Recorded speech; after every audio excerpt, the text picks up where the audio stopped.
I'm kidding, I'm kidding. The first thing that's pretty eye-opening to me, you guys, you add up my European percentages, that's about 10% white. That's at least about 30–40% away from not being able to say the N-word. I'm telling you that right now.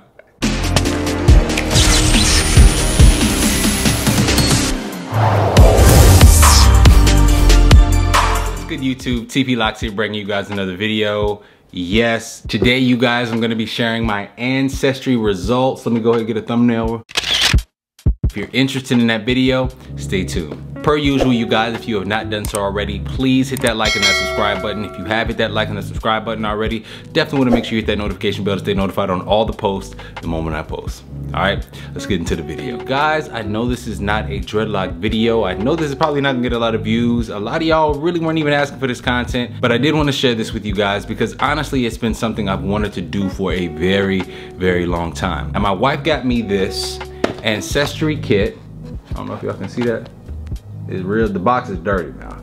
I honestly believe that this is one of the best gifts that you can give yourself and your family, and because what's better than the gift of knowing who you are? And I gotta say, you guys, the results that I got were actually pretty surprising. As black people in this country, a lot of times you can feel a little bit like an orphan. There's a lot of people that come from, you know, the West Indies, or they come from the motherland, and they actually have a nationality to attribute their blackness to. This was something that was really important for me. I really wanted to figure out, you know, what that flag was. Was it Nigeria? Was it Ghana? You know, where was that nationality? Where could I sort of look to in terms of Africa and say, those are the people that are most like me? Now, the first things first, the process. When you get the kit, it comes with a little beaker, comes with some other materials that you can use to store it, and a box for shipping, which is really, really cool. It also gives you a little code on a card that you use to set up a Ancestry account. You won't have to pay any additional money unless you opt for some of the additional things. You know, there's DNA matching. If you wanted to build a family tree or find articles and other legal documents pertaining to your family, census data, etc. Okay, yes, it's dope. But if you don't want any of that, all you gotta do is to spit in that beaker, basically seal it in the little package that they provide, put it in the box, and then get it mailed off. That's all you gotta do, all right? Now, the process didn't take too long. I wanna say that it said about 6 to 8 weeks. I actually got my results a little bit earlier, which is pretty cool. Once you've set up your profile, you're gonna be able to opt in for text or email notifications. I did, and that's pretty cool because it builds the excitement, and it'll tell you once your DNA has arrived at the lab, once it's been processed, you know, basically once they're kind of doing their analytics. I'd say in all, the most difficult part about the process is the actual DNA collection. Once they give you that beaker, they want you to spit all the way up to the line on it. And when I tell you, you can't have eaten within 30 minutes, not even drinking water. For me, it was really difficult to really focus and think in on that 30-minute time frame to not eat or drink, but it's probably just a me problem, honestly. As for my results, okay, I know you guys want to know my results. If you've been watching this video, you didn't skip all the way through, thank you so much. Here you go. My results are, I am 35% Nigerian, okay? I think I kind of knew that, okay? I think I kind of knew that. I'm an honorary Niger. Some of my subscribers are from Nigeria. They've already called me honorary, so you know what I'm saying? I already knew my top percentage. What's up? Second highest percentage was 25% Cameroon and Congo. Then you've got 14% Mali, 8% Benin and Togo, 5% Ivory Coast and Ghana, England and Northwestern Europe at 4%, that's a lot. 3% France, 2% Senegal, 2% Scotland, and 1% Norway. And then you got 1% indigenous North American. You know, black folks, we always say we got that Indian in our family, so you know what I'm saying? In my case, it would be true. So I got that good hair.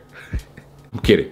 I'm kidding, I'm kidding. The first thing that's pretty eye-opening to me, you guys, you add up my European percentages, that's about 10% white. That's at least about 30–40% away from not being able to say the N-word. I'm telling you that right now.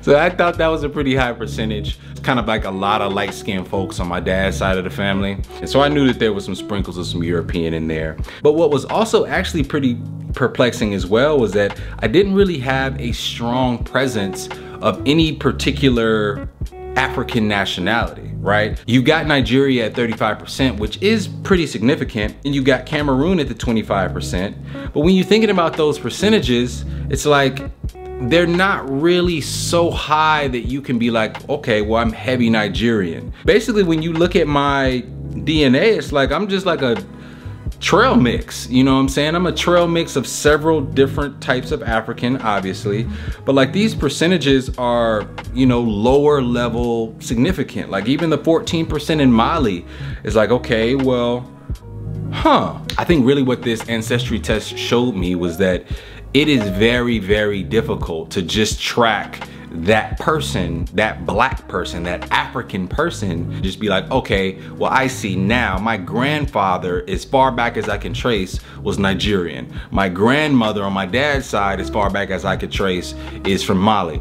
It's almost impossible to do that. Now, what I will say is, before I knew that it was impossible, I wanted to utilize some of the perks. I think this is free, but you can opt to, once you do your DNA test, to show all the matches that you have from your DNA. So for me and my DNA, it actually did show my auntie, it showed my first cousin, I'm talking blood related on my dad's side. It showed these people, which made me feel pretty cool because, you know, this has a bit of legitimacy to it. I see that I gave my DNA and you instantly locked me to people that are my known family. But then it also gives you, I think this is for an extra amount of money, it gives you the ability to open what's called a family tree. Now be warned, once you go down this rabbit hole, it will be very difficult to come out, okay? I think the price is about $14.99 additional per month. I didn't mind paying that because I was really just trying to gung-ho, trying to figure out who I was. Finding out that I'm a trail mix of African and 10% white didn't really help me. It didn't really tell me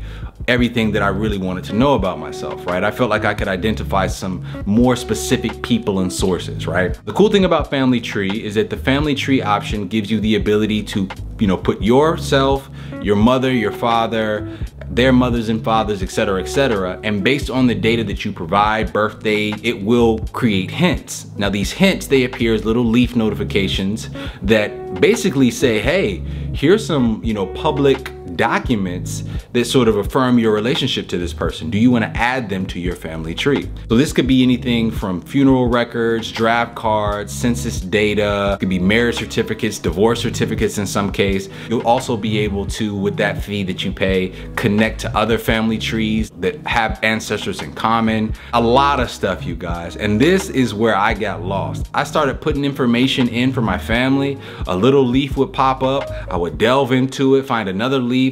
I was basically able to track all the way back to where my last name came from, all the way back to the 1700s when they landed in Virginia. Through marriage records, all of that. Like the most thorough account of my last name's history that I can find, right? And quite frankly, you guys, it was an emotional, traumatic experience, because one thing that nobody tells you about with this experience, if you really delve into it deep, is that you are going to have to confront some very real things about your family. As when I tell you I found a bill of sale for one of my ancestors on my mother's side. Yes, a bill of sale with a great grandmother's name written on the bill of sale, with all the legal lingo basically saying, hey, you're gonna own this person forever type stuff. Like, I'm telling my mom about it. We're talking, we're crying about this stuff, guys. I also found out on my dad's side, my last name literally comes from people that own slaves. Obviously we knew this stuff, right? But to see that Pinson name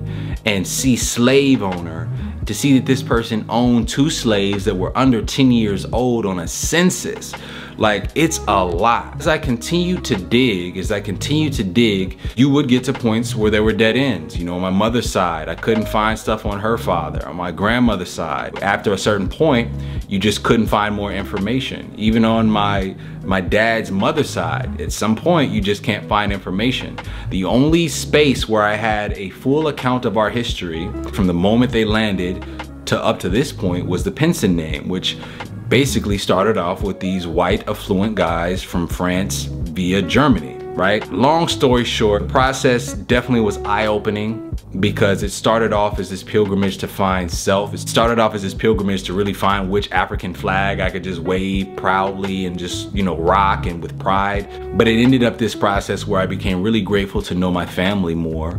I knew more names. Through the census, I was able to find out some of their occupations. It gave me more of an appreciation for how far we've come. A lot of times when you talk about, you know, in America, how difficult it is to confront race, think about how difficult it would be for me to confront this white side with the Pinson name, who were the slave owners, who benefited in the wills, who benefited from the last name in ways that, you know, the black side couldn't benefit. And imagine me trying to bridge that gap and say, hey, your grandfather was a slave owner and he gave birth to a mulatto child, but in the census it says that his wife was white.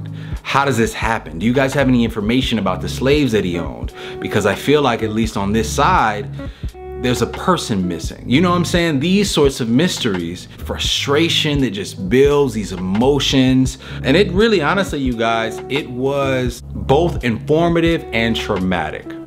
I don't feel like I got exactly what I was looking for, because again, I was looking for flag to plant and just rep and to put in my bio and be like, hey y'all, I'm Nigerian, y'all. Hey y'all, I'm from, you know what I'm saying? I found on my ancestry DNA. But in actuality, I got a real reality check. I got a gut punch. I got hit with the reality of what race is in America. And I also got hit with the really sad truth. As black people in this country, there is no real way to connect your history all the way back to the motherland in terms of a specific person. Like, that person's name is not going to be recorded.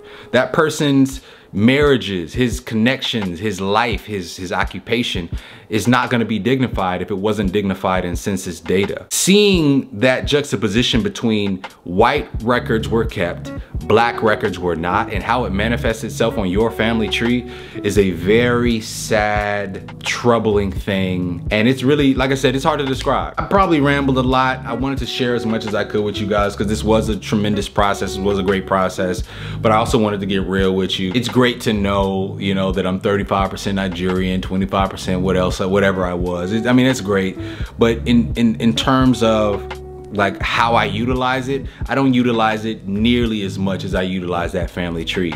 We now have draft cards that we can frame up. We've got legal documents now because of ancestry.com that we will have forever. We've even got birth certificates that we didn't have because of ancestry.com. So, you know, that was a much more tangible benefit than knowing, you know, how African I am. Now, granted, that's still a benefit that is still important to know. I think if you do want to embark on this journey, please do so, because understanding self is probably one of the best gifts that you can give yourself and your family. I truly believe that. But some of the things that Ancestry has, some of the additional perks, they're just, the value, it's just priceless value, you guys. So I definitely recommend, highly recommend. A few times I got asked why I didn't go with AfricanAncestry.com. I think basically through African Ancestry, they track your patrilineal DNA. So for me, that would have been, you know, through my father's side. If they would have, you know, tracked that DNA on my father's side all the way to those white men that landed in Virginia,